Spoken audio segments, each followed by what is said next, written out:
జీవ వైవిధ్య సంరక్షణలో భాగంగా యువత పాత్ర మీద ఏ విధంగా ఉండాలనేటటువంటి విషయాన్ని నేర్చుకున్నాం. అయితే ఫైనల్గా మనం దాన్ని బట్టి తెలుసుకున్నటువంటి మెసేజ్ ఏంటంటే, మనం జీవ వైవిధ్యాన్ని ఎట్టి పరిస్థితుల్లో కూడా ఆటంకపరచకూడదు అనేటటువంటి విషయాన్ని నేర్చుకున్నాం.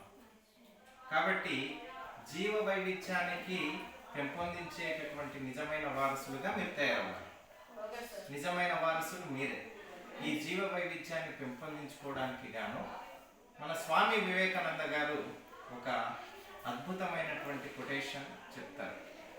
ఆయన ఏమని చెప్తారు అంటే, ప్రకృతిలో ఉన్నటువంటి అన్ని కార్యకలాపాలు కూడా కొన్ని నియమాలు ఆధారంగా మాత్రమే నడుస్తూ ఉంటాయి.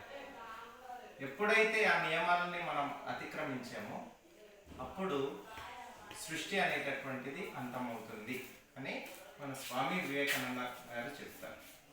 కాబట్టి మనం ఇటీవల వయనాడులో చూసాం. వయనాడు, కేరళలో ఉన్నటువంటి వయనాడులో కూడా ఏమైందంటే, ప్రకృతి విపత్తుల వల్ల జీవ వైవిధ్యం అనేటటువంటి నాశనం అయిపోయింది. ఈ నాశనం అయిపోయిన కారణంగా ఇప్పుడు ఆ జీవ వైవిధ్యం పెంపొందించుకోవాలంటే చాలా రోజులు పట్టేస్తారు. కాబట్టి నిజమైన జీవ వైవిధ్య సంరక్షకులుగా మనమంతా ఉండాలి. ఓకేనా? రేపటి పొద్దున అనేక చైతన్య కార్యక్రమాలు మనం చేయాలి. ఓకేనా? మన లక్ష్యము జీవ వైవిధ్యాన్ని పెంపొందించాలి. ఓకేనా? కాబట్టి మనం జీవ వైవిధ్యంలో ఒక చిన్న భాగం, అది మన పెద్ద ఆస్తి. కాబట్టి వాటి సంరక్షణ కోసం మనము ఏం చేయాలి? ప్రతిజ్ఞ చేయాలి. చేద్దామా పిల్లలు? ఒకసారి నిల్చుంటారా?